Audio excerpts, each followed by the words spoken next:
News blast आपके साथ मैं हूं श्वेता मिश्रा। चलिए खबरों के सफर को शुरू करते हैं। जोधपुर में अस्पताल प्रशासन की लापरवाही का यह प्रकरण है। लापरवाही से हुई थी 3 कोरोना पीड़ितों की मौत। राज्य मानवाधिकार आयोग ने परिवार पर प्रसंज्ञान लिया था। जस्टिस महेश चंद्र शर्मा ने प्रकरण में प्राप्त रिपोर्ट का अध्ययन किया। रिपोर्ट में बताया गया कि जोधपुर में ऑक्सीजन सिलेंडर और बेड प्रचुर मात्रा में है।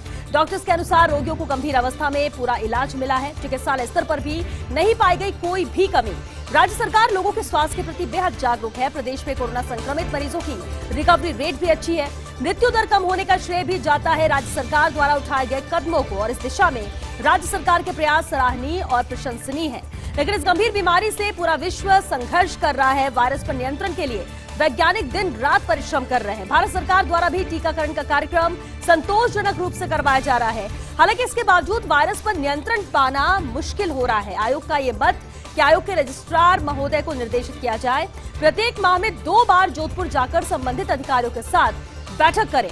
तो बेहद अहम मामला, जिस तरह से 3 लोगों की मौत यहां पर हुई थी और उसी मामले को लेकर चिकित्सकों ने इसे लेकर अपनी बात रखी है। रोगियों को गंभीर अवस्था में उनका कहना था कि इलाज के लिए लाया गया था और पूरा इलाज उन्हें यहां पर दिया गया है। अस्पताल प्रशासन की लापरवाही का प्रकरण जोधपुर में और इसी को लेकर जांच भी की गई है। लापरवाही से 3 कोरोना पीड़ितों की मौत हुई।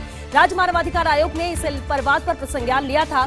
जस्टिस महेश चंद्र शर्मा ने प्रकरण में प्राप्त रिपोर्ट का अध्ययन किया है और रिपोर्ट में विस्तृत जानकारी इसमें दी गई है। और रिपोर्ट में बताया गया है कि जोधपुर में ऑक्सीजन सिलेंडर और बेड प्रचुर मात्रा में, यानी कोई कमी नहीं है। डॉक्टर्स के अनुसार रोगियों को गंभीर अवस्था में भी पूरा इलाज यहां पर दिया गया। चिकित्सालय स्तर पर भी कोई कमी नहीं पाई गई है। ये रिपोर्ट में कहा गया है राज्य सरकार लोगों के स्वास्थ्य के प्रति जागरूक है। प्रदेश में कोरोना संक्रमित मरीजों की रिकवरी रेट भी अच्छी है। मृत्यु दर कम होने का श्रेय भी जाता है राज्य सरकार द्वारा उठाए गए कदमों को।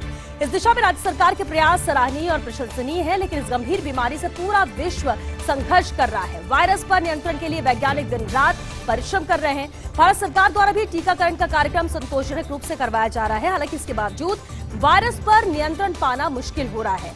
आयोग का ये मत है कि आयोग के रजिस्ट्रार महोदय को निर्देशित किया जाए प्रत्येक माह में 2 बार जोधपुर जाकर संबंधित अधिकारियों के साथ बैठक करें।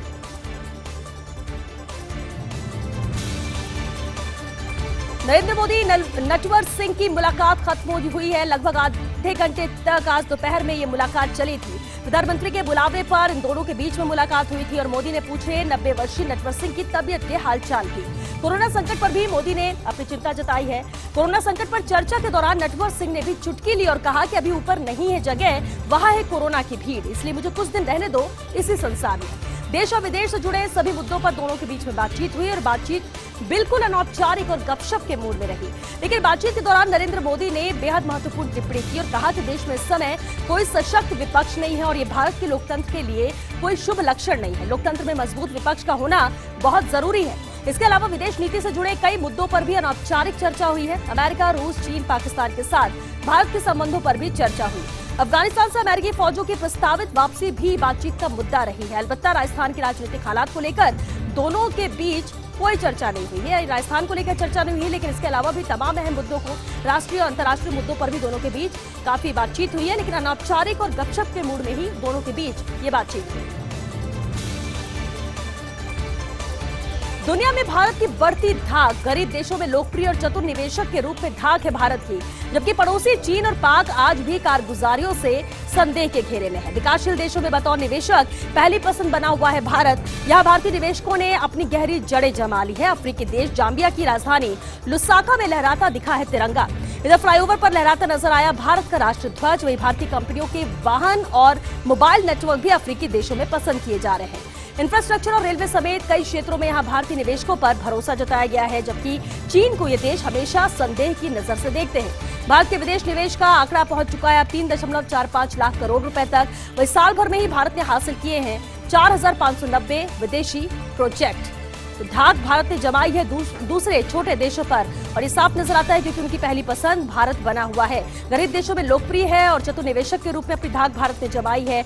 पड़ोसी देशों की बात करें, चीन और पाक, जिनकी कारगुजारियों से संदेह के घेरे में ये हमेशा रहते हैं। विकासशील देशों में बतौर निवेशक पहली पसंद भारत बना हुआ है और यहाँ भारतीय निवेशकों ने अपनी गहरी जड़ें जमा ली है। अफ्रीकी देश जाम्बिया की राजधानी लुसाका में लहराता दिखा है तिरंगा। तो यहाँ फ्लाईओवर पर लहराता नजर आया भारत का राष्ट्र ध्वज। भारतीय कंपनियों के वाहन और मोबाइल नेटवर्क भी अफ्रीकी देशों में पसंद किए जा रहे हैं। इधर इंफ्रास्ट्रक्चर और रेलवे समेत कई क्षेत्रों में यहाँ भारतीय निवेशकों पर भरोसा जताया गया है, जबकि चीन को ये देश हमेशा संदेह की नजर से देखते हैं। भारत के विदेश निवेश का आंकड़ा अब 3.45 लाख करोड़ रुपए तक पहुंच गया है और साल भर में ही भारत ने हासिल किए 4,590 विदेशी प्रोजेक्ट। दुनिया में वैक्सीन लगवाने के लिए नए नए ऑफर्स दिए जा रहे हैं। भारत समेत कई देशों में इसके लिए दिए जा रहे हैं ऑफर्स। वैज्ञानिक मास्क दे रहे हैं, 2 गज दूरी के साथ वैक्सीन लगवाने पर जोर दिया जा रहा है।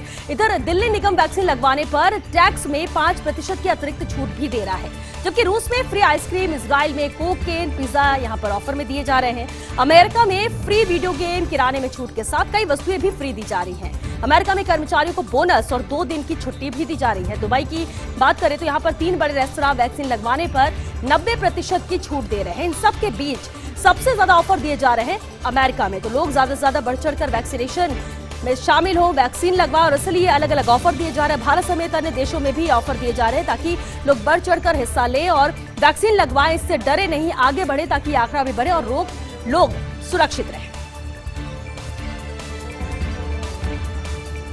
अब उत्तर प्रदेश में रेमडेसिविर की भारी कमी है। रेमडेसिविर इंजेक्शन की लगातार डिमांड बढ़ रही है।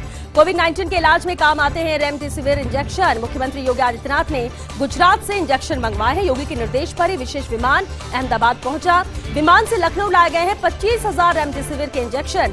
इससे पहले राजस्थान में भी रेमडेसिविर इंजेक्शन की कमी आई थी, लेकिन अब जब उत्तर प्रदेश में भारी कमी देखने को मिल रही है, जिसके बाद रेमडेसिविर इंजेक्शन की लगातार डिमांड बढ़ी है और इसी के मद्देनजर ही अब गुजरात से मंगवाए गए हैं इंजेक्शन। मुख्यमंत्री योगी आदित्यनाथ ने गुजरात से इंजेक्शन मंगवाए हैं। योगी के निर्देश पर ही विशेष विमान अहमदाबाद पहुंचा था। विमान से लखनऊ लाए गए हैं करीब 25,000 रेमडेसिविर के इंजेक्शन। इससे पहले राजस्थान में भी रेमडेसिविर इंजेक्शन की कमी आई थी। देश में लगातार बढ़ रहा कोरोना का खौफ। एक दिन में रिकॉर्ड 2 लाख से ज्यादा मामले सामने आए हैं। 1,40,74,564 कुल संक्रमित हैं। देश भर में 1,038 लोगों ने पिछले 24 घंटे में दम तोड़ा है। केरल के कृषि मंत्री वी सुनील कुमार दूसरी बार पॉजिटिव आए हैं। इधर फेसबुक पोस्ट में सुनील कुमार ने इसे लेकर जानकारी दी है। इससे पहले भी वो पॉजिटिव आ चुके थे और दोबारा है, यानी दूसरी बार है जब वो दोबारा पॉजिटिव आए हैं। देश में लगातार कोरोना का खौफ बढ़ता जा रहा है, आंकड़े भी बढ़ते जा रहे हैं और एक दिन में रिकॉर्ड 2 लाख से ज्यादा मामले सामने आए हैं। 1,40,74,564 कुल संक्रमित है देश में और देश भर में 1,038 लोगों ने पिछले 24 घंटे में दम तोड़ा है। केरल के कृषि मंत्री वी सुनील कुमार दूसरी बार पॉजिटिव आए हैं। इधर फेसबुक पोस्ट में सुनील कुमार ने ये जानकारी दी। नरेंद्र मोदी नेटवर्क सिंह मुलाकात के राजनीतिक मायने। पीएम मोदी का है अपना एक खास अंदाज। कांग्रेस को कोई राजनीतिक मैसेज देने का अंदाज है। मोदी का यह अंदाज मचाता है कांग्रेसी हलकों में हलचल। पिछले दिनों बागी नेता गुलाम नबी आजाद के कंधे पर भी मोदी ने हाथ रखा था और इससे पूरे मुस्लिम समुदाय में गया था मोदी के प्रति एक अच्छा मैसेज। और अब की बारी थी जाट नेता नटवर सिंह की। शायद फरवरी मार्च में होने वाले यूपी विधानसभा चुनाव में जाट फैक्टर के मद्देनजर हुई हो ये मुलाकात। बहरहाल फिलहाल मोदी ने जीता है कई बागी वरिष्ठ कांग्रेसी नेताओं का दिल और ऐसा पहले भी कर चुके हैं प्रधानमंत्री नरेंद्र मोदी और एक मैसेज देने का उनका ये खास अंदाज हमेशा से नजर आता है। अब नरेंद्र मोदी नटवर सिंह की जो मुलाकात है उसके राजनीतिक मायने भी निकाले जा रहे हैं। पीएम मोदी का अपना एक खास अंदाज होता है। कांग्रेस को कोई राजनीतिक मैसेज देने का ही ये अंदाज पीएम मोदी का होता है और मोदी का ये अंदाज कांग्रेसी हलकों में हलचल मचाता है। पिछले दिनों ही बागी नेता गुलाम नबी आजाद के कंधे पर भी मोदी ने हाथ रखा था और इससे पूरे मुस्लिम समुदाय में मोदी के प्रति एक अच्छा मैसेज गया था। अब की बारी थी जाट नेता नटवर सिंह की। शायद फरवरी मार्च में होने वाले यूपी विधानसभा चुनाव में जाट फैक्टर के मद्देनजर ही हुई होगी ये मुलाकात। बहरहाल फिलहाल मोदी ने कई बागी वरिष्ठ कांग्रेस नेताओं का दिल जीता है। नरेंद्र मोदी के सहयोगी एके शर्मा को नई जिम्मेदारी मिली है। वाराणसी में कोविड-19 का फैलाव रोकने की जिम्मेदारी एके शर्मा को दी गई है। गुजरात कैडर के पूर्व आईएएस एके शर्मा ने बीजेपी ज्वाइन की थी। प्रधानमंत्री कार्यालय में नियुक्त थे एके शर्मा। इसके बाद शर्मा ने वीआरएस लेकर राजनीतिक पारी की शुरुआत की। फिलहाल उत्तर प्रदेश विधान परिषद सदस्य है एके शर्मा। वाराणसी में महामारी को कंट्रोल करने में मदद करेंगे शर्मा और एके शर्मा की जिम्मेदारी को लेकर अलग अलग कयास लगते रहे हैं, पहले भी लगते रहे हैं कि क्या जिम्मेदारी दी जा सकती है, किस तरह की भूमिका ये निभाएंगे। लेकिन बता दें नरेंद्र मोदी के सहयोगी एके शर्मा को यह नई जिम्मेदारी अब दे दी गई है। वाराणसी में कोविड-19 का फैलाव रोकने की जिम्मेदारी एके शर्मा को दी है। गुजरात कैडर के पूर्व आईएएस एके शर्मा ने बीजेपी ज्वाइन की थी। प्रधानमंत्री कार्यालय में नियुक्त थे एके शर्मा और इसके बाद शर्मा ने वीआरएस लेकर राजनीतिक पारी की शुरुआत की थी। फिलहाल उत्तर प्रदेश विधान परिषद सदस्य ए के शर्मा वाराणसी में महामारी को कंट्रोल करने में मदद करेंगे। शर्मा ए के शर्मा की जिम्मेदारी को लेकर अलग अलग कयास लगते रहे हैं। ब्रिटिश प्रधानमंत्री बोरिस जॉनसन की भारत यात्रा है। इस महीने भारत आने वाले प्रधानमंत्री जॉनसन कोविड के मद्देनजर यात्रा की अवधि हालांकि घटाई गई है। प्रधानमंत्री नरेंद्र मोदी से मिलेंगे बोरिस जॉनसन। बता दें आपको 26 अप्रैल को बोरिस जॉनसन के कई कार्यक्रम भी होंगे। जनवरी में कोरोना की वजह से भारत दौरा उनका रद्द हुआ था और एक बार फिर से अप्रैल में इनका दौरा बना है। ब्रिटिश प्रधानमंत्री बोरिस जॉनसन की भारत यात्रा है। इसी महीने भारत आ रहे हैं प्रधानमंत्री जॉनसन कोविड के मद्देनजर ही। हालांकि यात्रा इनकी है, लेकिन यात्रा की अवधि को पहले से अब घटा दिया गया है। प्रधानमंत्री नरेंद्र मोदी से मिलेंगे बोरिस जॉनसन। इसके अलावा 26 अप्रैल को बोरिस जॉनसन के कई कार्यक्रम भी भारत में होंगे। जनवरी में कोरोना की वजह से ही इनका भारत दौरा रद्द हुआ था। मई तक भारत आएगी रूस की स्पुतनिक वी वैक्सीन कमी की खबर के बीच भारत का यह बड़ा कदम है। टीका उत्पादन बढ़ाने की दिशा में यह फैसला लिया गया। टीकाकरण अभियान में शामिल होगी रूसी वैक्सीन स्पुतनिक। केंद्र ने मई के आखिरी तक स्पुतनिक वी आयात करने के दिए थे आदेश और भारत में जुलाई से शुरू होगा वैक्सीन का उत्पादन। अगले कुछ महीनों में शुरू होगा 50 मिलियन खुराक का उत्पादन। तो यह तय है, अगले कुछ महीनों में प्रोडक्शन को बढ़ाया जाएगा। मई तक भारत आएगी रूस की स्पुतनिक वी वैक्सीन की कमी की खबर के बीच भारत का यह बड़ा कदम है। टीका उत्पादन बढ़ाने की दिशा में यह कदम उठाया गया है, ये फैसला लिया गया है। टीकाकरण अभियान में शामिल होगी रूसी वैक्सीन स्पुतनिक। केंद्र ने मई के आखिरी तक स्पुतनिक वी आयात करने के आदेश दिए थे और भारत में जुलाई से शुरू होगा वैक्सीन का उत्पादन। अगले कुछ महीनों में शुरू होगा 50 मिलियन खुराक का उत्पादन।